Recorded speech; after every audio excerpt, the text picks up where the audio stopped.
So, hello. This is the first time that I'm speaking not in my mother tongue, and I'm a little bit nervous. So, if I stutter or forget some words, please bear with me. So excited. Yes, I'm really excited too.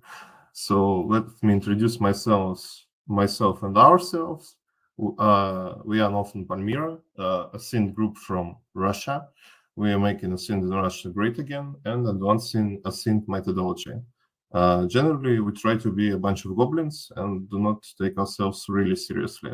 On the left, you can see me and our logo. So it's nice to meet you. I also want to thank everyone for being here, and thanks to organizers for such a majestic event. It's really something new to me. So let's start. It would be really better if every one of you would be familiar with the case that I'm talking about, but I don't think that everybody knows Russian. So I will tell you a little bit what we have achieved and what this case was about. So basically, we wanted to practice our tradecraft and find something interesting to investigate. And one of our colleagues presented us with Fujian Gang case. It was a criminal group from China who operated in Singapore and dealt with money gambling. Soon we understood that the story is actually much more deeper than we thought, and we have decided to actually do a whole investigation of that. What we have achieved. We comprehensively explain biography of main suspects, find foreign assets and their real estate, established links to foreign entities and bands affiliations between one each other, found good and interesting tactics to search information in China, Singapore, Cambodia, United Kingdom, etc., and shown an audience what can be achieved with OSINT. So, what is the main problem of that case was that it was not our jurisdiction. As you can see, some things broke. These pictures were meant to be gifs, but they are not really moving. So just imagine that the monkey on the right is not really happy about its notebook. To the left, you can see important chimp. He's very smart. He has much resources. He's done his research in barely 10 minutes, and he has a good report on his hands. Monkey to the right has no resources. His report is empty, and he already spent like 5 hours into that. The main difference between that monkey is that they investigate in different jurisdictions. An everything specialist, his specialty is always investigating in his own country of origin or what he understands best. The idea is that around and good OSINT specialists can investigate any jurisdictions without too much problems, first of all. And second of all, it's a Russian general said that it's hard in training and easy in battle. Basically, when you are trying to investigate something in your working hours, you are almost certainly will be bogged down in hard interface of foreign government sites. You maybe will not understand full context of some documents that you will find. And the idea is that you need to be prepared for things that cannot be prepared to. In life of every OSINT specialist, if he wants to be professional and he wants to be needed in his workplace, he actually needs to be around specialists who will with ease find sources not only from his country of origin but internationally, and sometimes case can involve separate jurisdictions as this one, for an example. Next slide is how we didn't and mistakes we've done. Yeah, my presentation just gave up on me. On the left, you can see our intelligence group. We thought that it would be like 2 weeks ride and everything will be smooth and sailing. We established goal, did some tasks, and thought that it would be it. But in the actuality, in the end, you can see the picture on the right. We were burned out. We accomplished everything that we wanted and more, but it was actually really, really hard. And the main mistake that we have done uh, yeah, is that we underestimated the task at hand. And the overall case took us about 4 to 3 months of heavy work, and took a lot of working time and sweat and hours and pain and suffering. So the first thing that you always have to do is actually evaluate how much time you will spend on certain tasks, and what can be done in like 2 or 3 days, and what will take you almost a month. So as you already understood, I was not working alone. I was working with my uh, really good colleagues and friends, and we had to somehow work together. For that, we chose Miro. It worked fine, and but I won't suggest you to actually use it for anything work related, because there is no, to my knowledge, no ability to actually establish it on your server. So everything that you do in Miro can be seen by the owner of the Miro itself, and it's not the information can be confidential or under NDA. And I suggest you only use it for public cases. But if you understand how it works, maybe you will find the open source solution. Second thing that we heavily relied on was because uh, because we would investigate late into the night, and sometimes only thing that kept us on float was Nescafe. So thanks to coffee for all the energy that it gave us. Of course, we should mention Google because a lot of low-hanging fruits and actually good sources were found in that. And it's still amazing how we live in this day and this society when we can basically conjure up a lot of info just from our bedrooms and not even lift a finger. And the fourth thing that kept us alive was motivation. As you can see, there is a good diagram about relationship of case officer and scene specialist.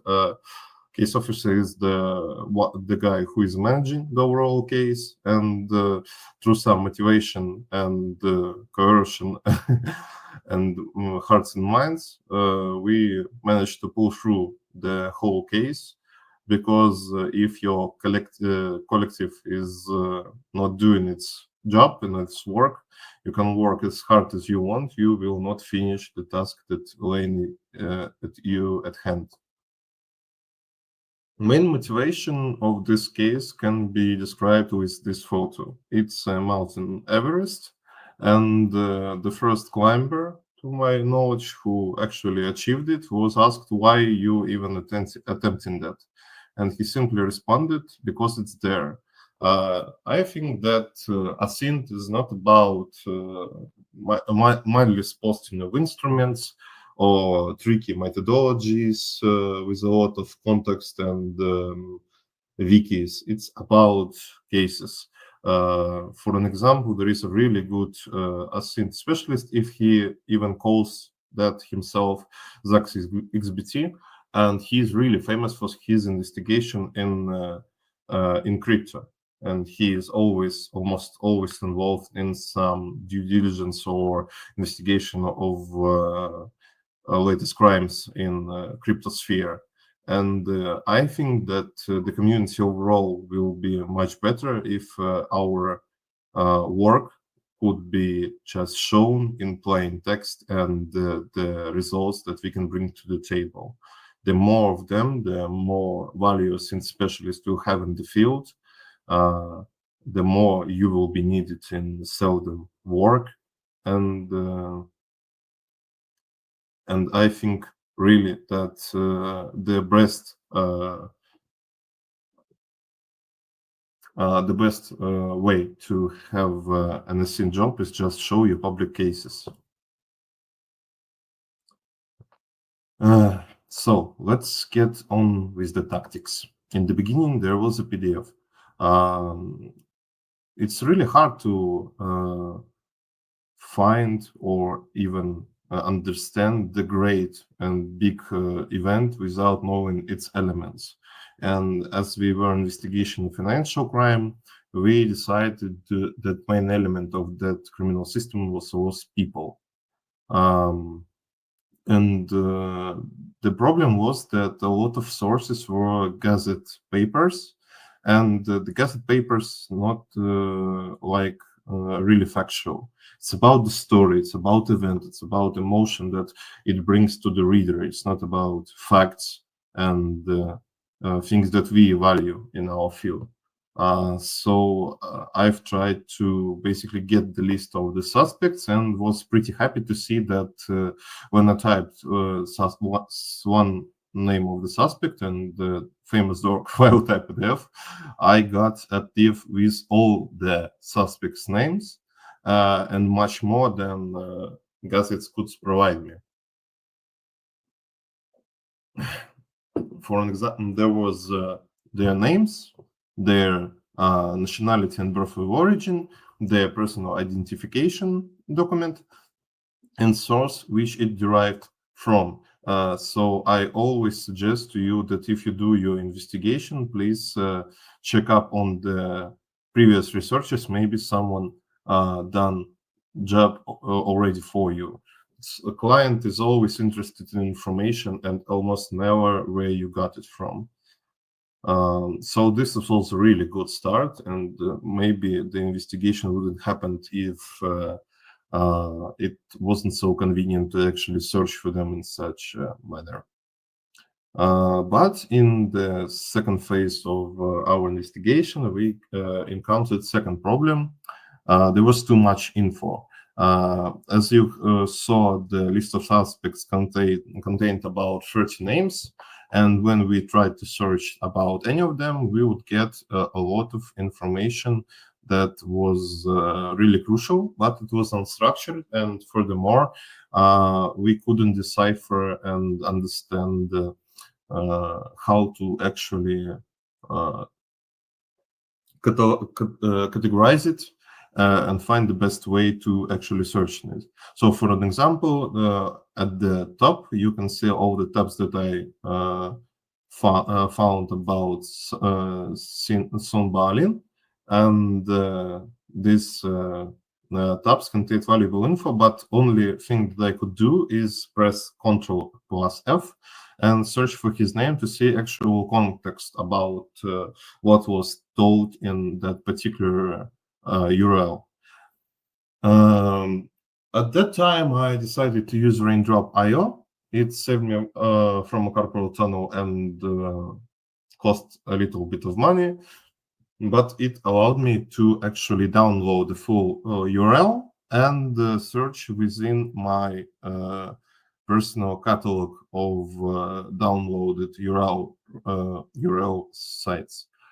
But as time moved on, I understood that it can be done open sourcely without actually paying money. So I really encourage you to use Obsidian in your investigation and use community plugin OmniSearch. That would allow you to download all the necessary info into PDF files, add them to catalogs, and search for them with a lot of ease. And this basically gives us a lot of more information that is openly available and without price. Second thing is recognition of facial recognition. I thought that in this case, facial recognition wouldn't lead us to any results, but however, PMIs indexed some of their wanted posts in China, and that gave us a lot of interesting clues and ideas. We found their past offenses, their date of births, full names in Mandarin, etc. Uh, their numbers of their criminal records, and a lot of stuff basically. And from that, we already know that these people were already on the run from Chinese authorities. It was really interesting to dig up Chinese internet. I'm not really familiar with the infrastructure, but some of that part was indexed, and that was pretty cool. So if you investigate on something that has people in that, and there is almost always a person in some sort of shenanigan, you should try to use PMIs, and you will be surprised how many results you will find. Chinese op, you're still leaking. The next thing that I want to talk about is leak data. I know that in community there is a lot of discussion about is it actually a OSINT or not. I don't care. I think that information is information. The cherry on top was that we actually found them in the wild. It's two Telegram bots that I will not share with you because it's not really ethical. We found some date of birth and places of birth about them just for fun. One telephone number which led to nowhere, but it was still fun, and we understood that almost always, if you're searching for some jurisdiction, there is a gray tools that allow you to search for certain personal identifiable information. And almost always the results are much better than just general search in publicly available sources. But the main idea behind these two bots is that we actually made a research about that. We tried to find it, we found it, but it's not like they actually laying somewhere in the open. We had to dig a little bit deeper, and almost always this data will lend you something interesting. Next slide. Business registers as usual. It's not an OSINT case without a business register. From country to country, it differs how can you acquire the information from them. But in the case of Singapore, we found Ankara government authority. It presented us with a lot of info that can be bought. For an example, you could search by name and see established. You could search for UN, which is their version of tax identification number, and it would grant us directors of legal entity, shareholders, the paper of establishment, etc. But we didn't have unlimited budget, so we just checked that thing actually worked and gave information that it actually said it gave, and decided to see something free. The second thing that we found was Singapore Business Directory. It would present basic information, but free address to look up. And these tactics lend us some new legal entities that actually showed us some shell companies that we were not aware of. So always do remember that, of course, you can pay money for information, but sometimes it can just lay on the open, but you have to actually search for that. And one of the things about tradecraft is that you need to know your instrument and what they can basically do. Second thing is some government business registers are more interesting than others.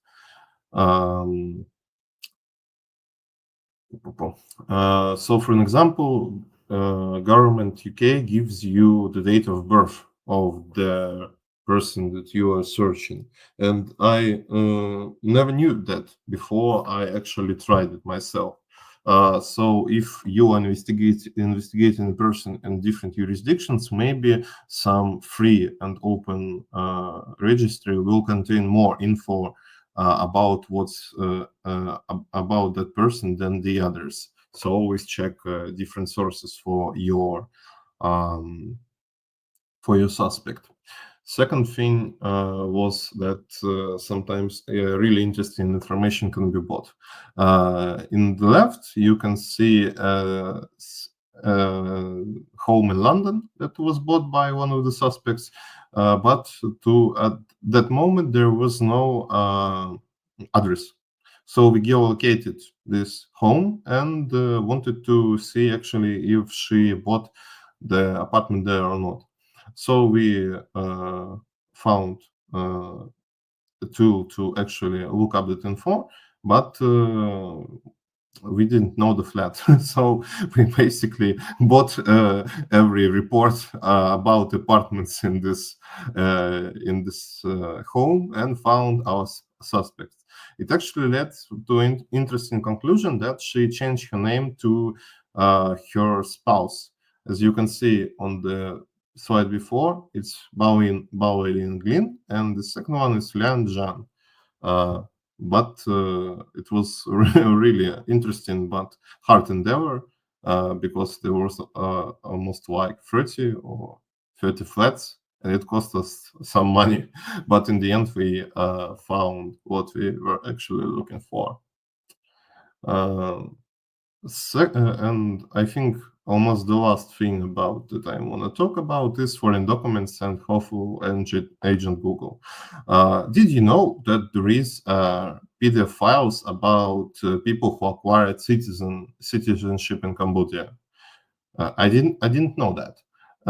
And on the top in the right, you can see how is information presented there. If you try to copy that and insert it into some type of translator, you will have a mishmash of some symbols that doesn't actually mean something. But we can clearly see that Subalin is pretty much only one thing that we can decipher from that.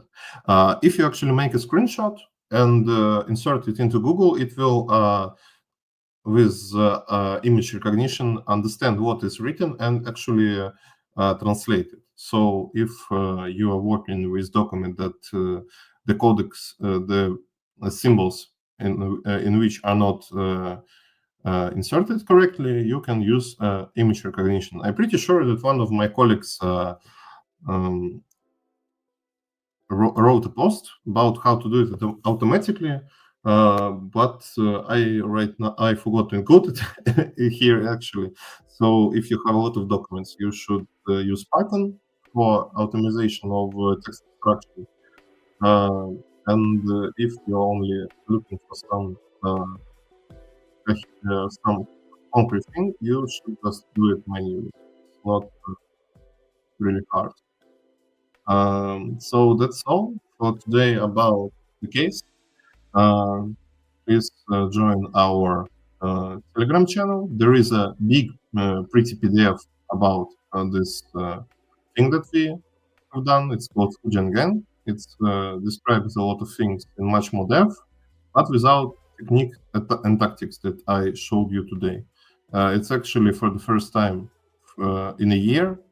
This case was done a year ago that I actually explained how we have done it. Thank you very much, and